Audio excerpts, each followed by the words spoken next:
सर्वमंगल मांगल्ये शिवे सर्वार्थ साधिके शरणे त्र्यंबके गौरी नारायणे नमस्तुते। ओम नमः चंडिकाय। आप सुन रहे हैं श्रीमद् देवी भागवत पुराण। आज हम सुनेंगे श्रीमद् देवी भागवत पुराण के तीसरे स्कंद से अध्याय 29 और 30 की कथा। व्यास जी बोले राजा जन्माजी से कि हे राजन, रावण का कुविचारपूर्ण वचन सुनकर सीता भय से व्याकुल होकर अब कांपने लगी। पुनः मन को स्थिर करके उन्होंने रावण से कहा कि हे पुलसत्य के वंशज, काम के वशीभूत होकर तुम ऐसा अनर्गल वचन क्यों कह रहे हो? मैं सवर्णी नारी नहीं हूँ, बल्कि महाराज जनक के कुल में उत्पन्न हुई हूँ। हे दशकंदर, तुम लंका चले जाओ, नहीं तो श्री राम निश्चय ही तुम्हें मार डालेंगे। मेरे लिए ही तुम्हारी मृत्यु होगी, इसमें कोई संदेह नहीं है। ऐसा कहकर के वे सीता जी जगत को रुलाने वाले रावण के प्रति चले जाओ चले जाओ इस प्रकार बोलती हुई पर्णशाला में अग्निकुंड के पास चली गई। इतने में ही वह रावण अपना वास्तविक रूप धारण करके तुरंत ही पर्णशाला में उनके पास जा पहुंचा। तदंतर उसने भय से व्याकुल होकर रोती हुई उस बाला सीता को बलपूर्वक पकड़ लिया। हा राम, हा लक्ष्मण, ऐसा बार बार कहकर विलाप करती हुई सीता को पकड़कर और उन्हें अपने रथ पर बिठाकर रावण अब शीघ्रता पूर्वक वहां से निकल गया। तब अरुण पुत्र जटायु ने जाते हुए उस रावण को मार्ग में रोक दिया। उस वन में दोनों में महाभयंकर युद्ध होने लगा। हे तात, अंत में वह राक्षस राज रावण जटायु को मारकर और सीता जी को अपने साथ लेकर चला गया। तदंतर उस दुष्ट आत्मा ने कुररी पक्षी की भांति कंदरन करती हुई सीता को लंका में अशोक वाटिका में रख दिया और उसकी रखवाली के लिए राक्षसियों को नियुक्त कर दिया। उस राक्षस के साम दान आदि उपायों से भी सीता जी अपने सतीत्व से विचलित नहीं हुई। उधर श्री राम जी भी स्वर्ण मृग को शीघ्र ही मारकर उसे लिए हुए प्रसन्नता पूर्वक अपने आश्रम की ओर चल पड़े। मार्ग में आते हुए लक्ष्मण को देखकर वे श्री राम उनसे बोले कि भाई, यह तुमने कैसा विषम कार्य कर दिया। वहां प्रिया सीता को अकेली छोड़कर तथा इस पापी की पुकार सुनकर तुम इधर क्यों चले आए हो? तब सीता के वचन रूपी बाण से आहत होकर लक्ष्मण ने कहा अपने भाई श्री राम से कि हे प्रभो, मैं काल की प्रेरणा से यहाँ चला आया हूँ, इसमें संदेह नहीं है। तदंतर वे दोनों भाई पर्णशाला में जाकर वहां की स्थिति को देखकर अत्यंत ही दुखित हुए और जानकी को खोजने का प्रयत्न करने लगे। सीता जी को खोजते खोजते वे दोनों भाई उस स्थान पर जा पहुंचे जहां पर पक्षीराज जटायु गिरा पड़ा था। वह पृथ्वी पर मृत प्राय पड़ा हुआ था। तब जटायु ने उनको बताया कि रावण जानकी को अभी हर कर ले गया है। मैंने उस पापी को बहुत रोका, किंतु उसने युद्ध में मुझे मारकर गिरा दिया। उन दोनों भाई श्री राम और श्री लक्ष्मण जी को ऐसा कहकर वह जटायु मर गया। तब श्री राम ने उसका दाह संस्कार किया। उसकी समस्त औधर्वदायिक क्रिया संपन्न करके श्री राम और लक्ष्मण वहां से आगे बढ़े।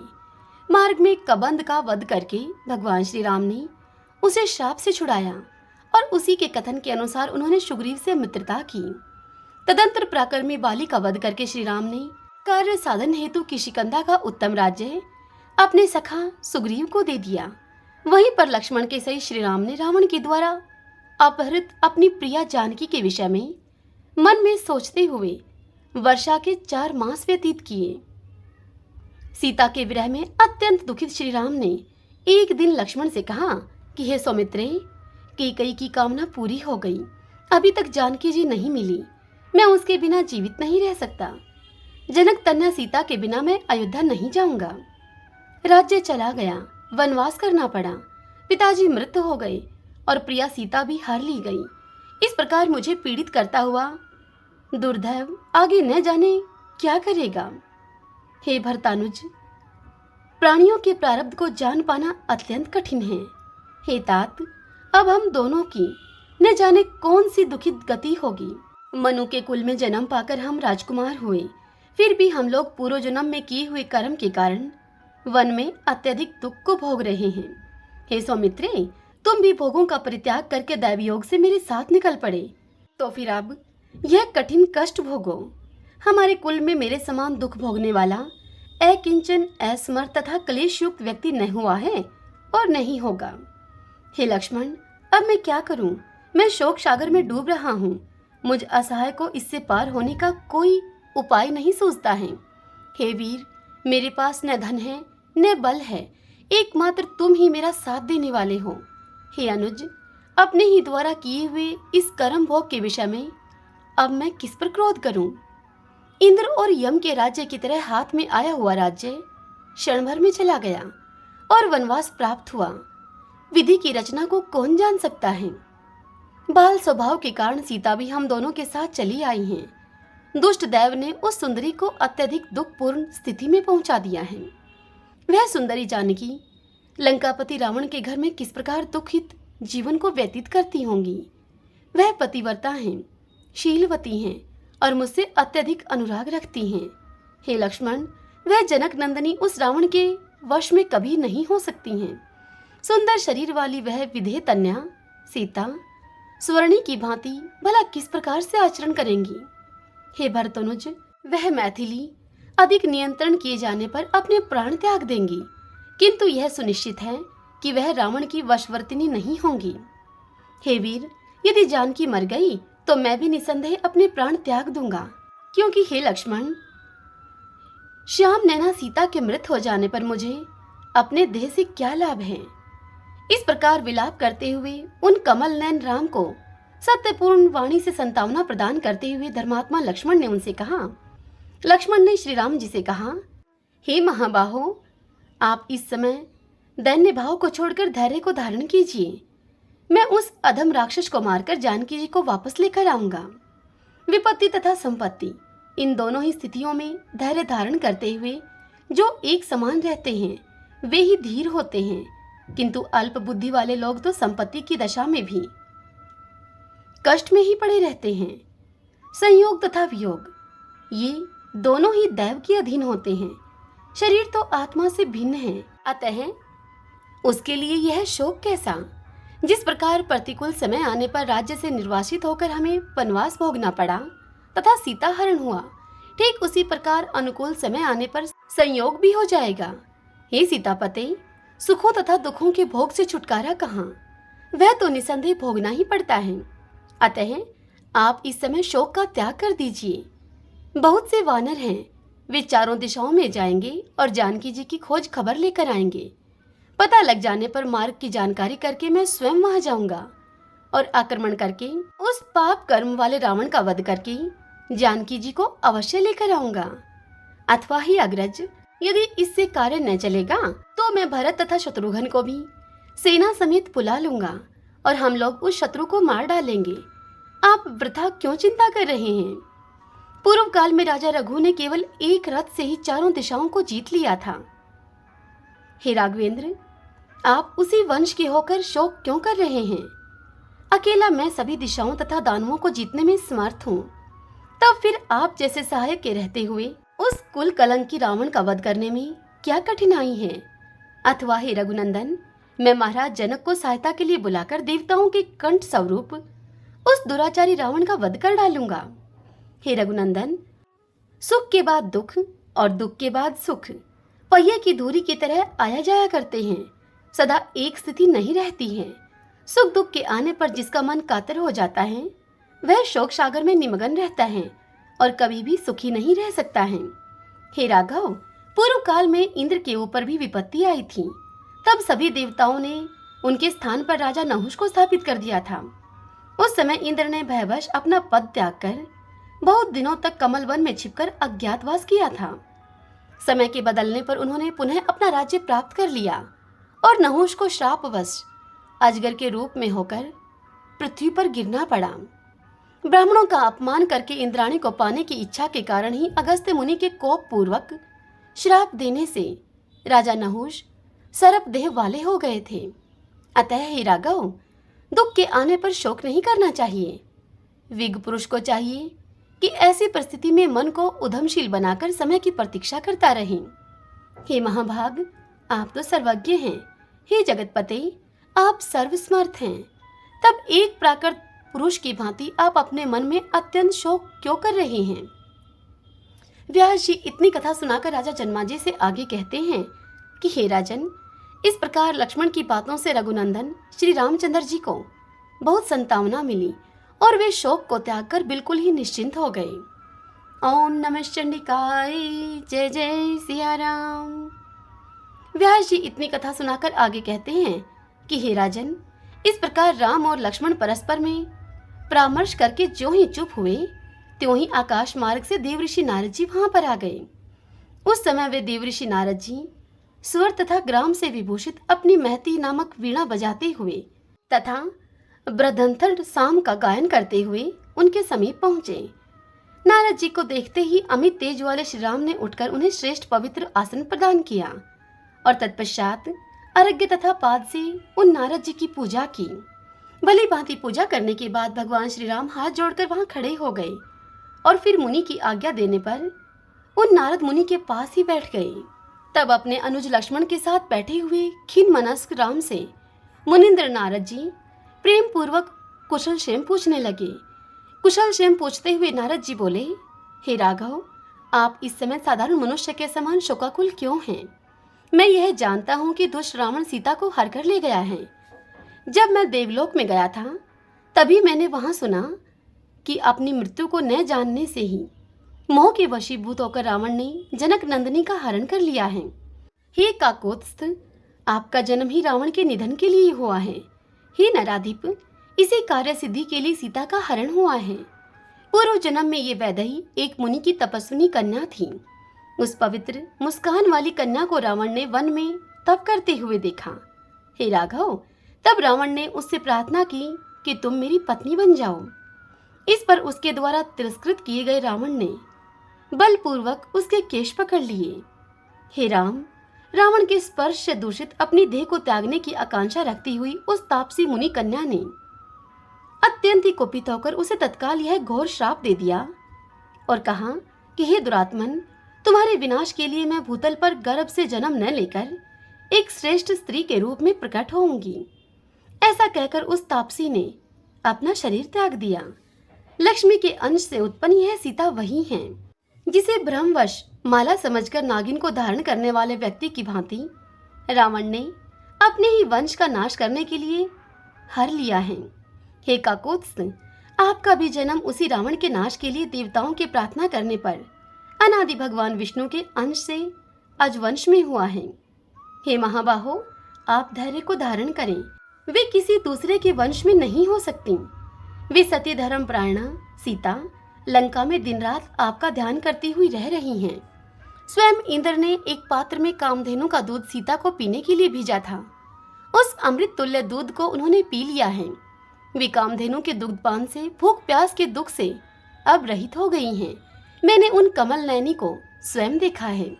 हे राघवेंद्र, मैं उस रावण के नाश का उपाय तुम्हें बताता हूँ। अब आप इसी अश्विन मास में श्रद्धा पूर्वक नवरात्र व्रत को कीजिए। हे राम, नवरात्र में उपवास तथा जप होम के विधान से किया गया भगवती का पूजन समस्त सिद्धियों को प्रदान करने वाला है। देवी को पवित्र बलि देकर तथा दशांश हवन करके आप पूर्ण शक्तिशाली बन जाएंगे। पूर्व काल में भगवान विष्णु, शिव, ब्रह्मा तथा स्वर्गलोक में विराजमान इंद्र ने भी इसका अनुष्ठान किया था। हे राम, सुखी मनुष्य को इस व्रत का अनुष्ठान करना चाहिए और कष्ट में पड़े हुए मनुष्य को तो यह व्रत विशेष रूप से करना चाहिए। हे काकोत्स्थ, विश्वामित्र, भृगु, वशिष्ठ और कश्यप भी इस व्रत को कर चुके हैं, इसमें संदेह नहीं है। इसी प्रकार हरण की गई पत्नी वाले गुरु बृहस्पति ने भी इस व्रत को संपन्न किया था। इसीलिए हे राजेंद्र, रावण के वध तथा सीता की प्राप्ति के लिए आप इस व्रत को कीजिए। पूर्व काल में इंद्र ने वृत्रासुर के वध के लिए तथा शिव ने त्रिपुर दैत्य के वध के लिए यह सर्वश्रेष्ठ व्रत किया था। हे महामते, इसी प्रकार भगवान विष्णु ने भी मधु दैत्य के वध के लिए सुमेरु पर्वत पर यह व्रत किया था। अतः हे काकोत्स्थ, आप भी आलस्य रहित होकर विधि पूर्वक यह नवरात्र व्रत कीजिए। इतना सुनकर श्री राम बोले नारद जी से कि हे दयानिधे, आप तो सर्वज्ञ हैं। आप मुझे विधि पूर्वक बताइए कि वे कौन देवी हैं, उनका प्रभाव क्या है, वे कहाँ से उत्पन्न हुई हैं और उनका नाम क्या है तथा यह व्रत कौन सा है। यह सुनकर नारद जी बोले कि हे राम, सुनिए, वे देवी नित्य सनातनी तथा आदिशक्ति हैं। वे संपूर्ण मनोरथों को पूर्ण कर देती हैं और अपनी आराधना से सभी प्रकार के कष्ट दूर कर देती हैं। हे रघुनंदन, वे ब्रह्मा आदि देवताओं तथा समस्त जीवों की कारण स्वरूपा हैं। उनसे शक्ति पाए बिना कोई हिलडुल सकने में भी समर्थ नहीं है। वे ही मेरे पिता ब्रह्मा की सृष्टि शक्ति हैं, विष्णु की पालन शक्ति हैं और शंकर की संहार शक्ति हैं। वे कल्याणमयी पराम्बा अन्य शक्ति रूपा भी हैं। इन तीनों लोकों में जो कुछ भी कहीं भी सत्य या असत पदार्थ हैं, उनकी उत्पत्ति में निमित्त कारण इस देवी के अतिरिक्त और कौन हो सकता है। इस सृष्टि के आरंभ में जब ब्रह्मा, विष्णु, शिव, सूर्य, इंद्र आदि देवता, पृथ्वी और पर्वत आदि कुछ भी नहीं रहता, तब उस समय वे निर्गुणा कल्याणमयी परा प्रकृति ही परम पुरुष के साथ विहार करती हैं। वे ही बाद में सगुणा शक्ति बनकर सर्वप्रथम ब्रह्मा आदि का सर्जन करके और उन्हें शक्तियां प्रदान करके तीनों भुवनों की सम्यक रचना करती हैं। उन आदि शक्ति को जानकर प्राणी संसार बंधन से मुक्त हो जाता है। विद्या स्वरूपा वेदों के आदि कारण, वेदों को प्रकट करने वाली तथा परमा उन भगवती को अवश्य जानना चाहिए। ब्रह्मा आदि देवताओं ने गुण कर्म के विधान के अनुसार उनके असंख्य नाम कल्पित किए हैं। मैं कहाँ तक बताऊं तुम्हें। हे रघुनंदन, ऐकार से लेकर श पर्यंत सभी सुरों तथा वर्णों के संयोग से उनके असंख्य नाम बनते हैं। यह सुनकर श्री राम बोले नारद जी से कि हे देव ऋषि, इस नवरात्र व्रत का विधान मुझे संक्षेप में बताइए। मैं आज ही श्रद्धा पूर्वक श्री देवी का विधिवत यह पूजन करूंगा। तब नारद जी बोले कि हे राम, किसी समतल भूमि पर पीठासन बनाकर उस पर भगवती जगदम्बिका की स्थापना करके विधान पूर्वक 9 दिन उपवास कीजिए। हे राजन, इस कार्य में मैं आचार्य बनूंगा, क्योंकि देवताओं के कार्य करने में मैं अधिक उत्साह रखता हूँ। व्यास जी इस कथा को सुनाते हुए राजा जन्मेजय से कहते हैं कि हे राजन, नारद जी का यह वचन सुनकर प्रतापी श्री राम ने उसे सत्य मानकर तदनुसार एक सुंदर पीठासन बनवाकर उस पर अंबिका की स्थापना की। व्रतधारी भगवान श्री राम ने अश्विन मास लगने पर उस श्रेष्ठ पर्वत पर उन भगवती का पूजन किया। उपवास प्राण श्री राम ने यह श्रेष्ठ व्रत करते हुए विधिवत होम, बलिदान और पूजन किया। इस प्रकार दोनों भाइयों ने नारद जी के द्वारा बताए गए इस व्रत को बड़े ही प्रेम पूर्वक संपन्न किया। उनसे सम्यक पूजित होकर अष्टमी की मध्य रात्रि की वेला में भगवती दुर्गा ने सिंह पर सवार होकर उन्हें साक्षात दर्शन दिया। तदंतर भक्तिभाव से प्रसन्न होकर उन भगवती ने पर्वत के शिखर पर स्थित होकर लक्ष्मण के सहित राम से मेघ के समान गंभीर वाणी में यह कहा। देवी श्री राम से बोली कि हे राम, हे महाबाहो, इस समय मैं आपके वर से संतुष्ट हूँ। आपके मन में जो भी हो उस अभिलषित वर को मांग लीजिए। आप पवित्र मनु वंश में नारायण के अंश से उत्पन्न हुए हैं। हे राम, देवताओं के प्रार्थना करने पर रावण के वध के लिए आप अवतरित हुए हैं। पूर्व काल में मत्स्य रूप धारण करके भयानक राक्षस का वध करके देवताओं के हित की इच्छा वाले आपने ही वेदों की रक्षा की थी।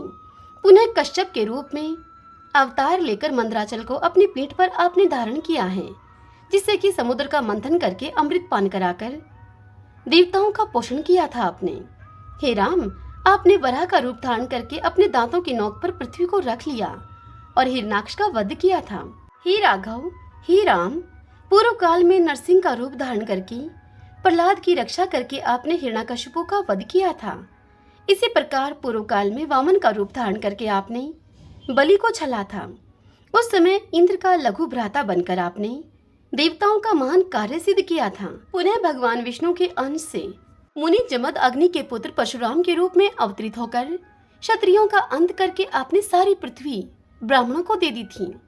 उसी प्रकार हे काकुस्थ, रावण के द्वारा अत्यधिक सताए गए सभी देवताओं के प्रार्थना करने पर इस समय आप ही दशरथ पुत्र श्री राम के रूप में अवतीर्ण हुए हैं। हे नरोत्तम, देवताओं के अंश से उत्पन्न ये परम बलशाली वानर मेरी शक्ति से संपन्न होकर आपके सहायक होंगे। शेषनाग के अंश स्वरूप आपके ये अनुज लक्ष्मण रावण के पुत्र मेघनाद का वध करने वाले होंगे। हे अनग, इस विषय में आपको संदेह नहीं करना चाहिए। वसंत ऋतु के नवरात्र में आप परम श्रद्धा के साथ पुनः मेरी पूजा कीजिए। तत्पश्चात पापी रावण का वध करके आप सुखपूर्वक राज्य कीजिए। हे रघुश्रेष्ठ, इस प्रकार 11,000 वर्षों तक भूतल पर राज्य करके पुनः आप देवलोक के लिए प्रस्थान करेंगे। इतनी कथा सुनाकर व्यास जी राजा जन्मेजय से आगे कहते हैं कि ऐसा कहकर भगवती दुर्गा वहीं पर अंतर्ध्यान हो गई और श्री रामचंद्र जी ने प्रसन्न मन से उस नवरात्र व्रत का समापन करके दशमी तिथि को विजया पूजन करके तथा अनेक विध दान देकर वहां से प्रस्थान कर दिया। वानरराज सुग्रीव की सेना के साथ अपने अनुज सहित विख्यात यश वाले तथा पूर्णकामा लक्ष्मीपति श्री राम साक्षात परमा शक्ति की प्रेरणा से समुद्र तट पर पहुंचे और वहां सेतु बंधन करके उन्होंने देव शत्रु रावण का संहार किया। जो मनुष्य भक्ति पूर्वक देवी के उत्तम चरित्र का श्रवण करता है वह अनेक सुखों का उपभोग करके परम पद को प्राप्त कर लेता है। यद्यपि अन्य बहुत से विस्तृत पुराण हैं, किंतु वे इस श्रीमद् देवी भागवत महापुराण के तुल्य नहीं हैं, ऐसी मेरी धारणा है। ऐसा महर्षि वेदव्यास जी का कथन है। भक्तजनों, एक जरूरी सूचना, देवी भागवत पुराण से तीसरे स्कंद की यह अंतिम कथा है। इसके बाद कल से हम चतुर्थ स्कंद की कथाओं का रसपान किया करेंगे। ओम नमः चंडिकाय। आशा करती हूँ आज की यह कथा भी आपको अवश्य ही पसंद आई होगी। यदि ऐसा हो तो इस वीडियो को आप लाइक करें और कमेंट बॉक्स में जय माता दी लिखिए। इसी के साथ अपने अपनों के साथ भी इन कथाओं को आप शेयर कीजिए, इससे पुण्य लाभ की प्राप्ति होगी। और यदि आप मुझे पहली बार सुन रहे हैं तो आप हमारे इस चैनल श्री कृष्ण दीवानी को सब्सक्राइब कर लीजिएगा। बेल आइकन के बटन को भी जरूर दबा लीजिएगा ताकि आपको हमारे आने वाले सभी नए वीडियोस की जानकारी सबसे पहले मिल सके। जय माता दी।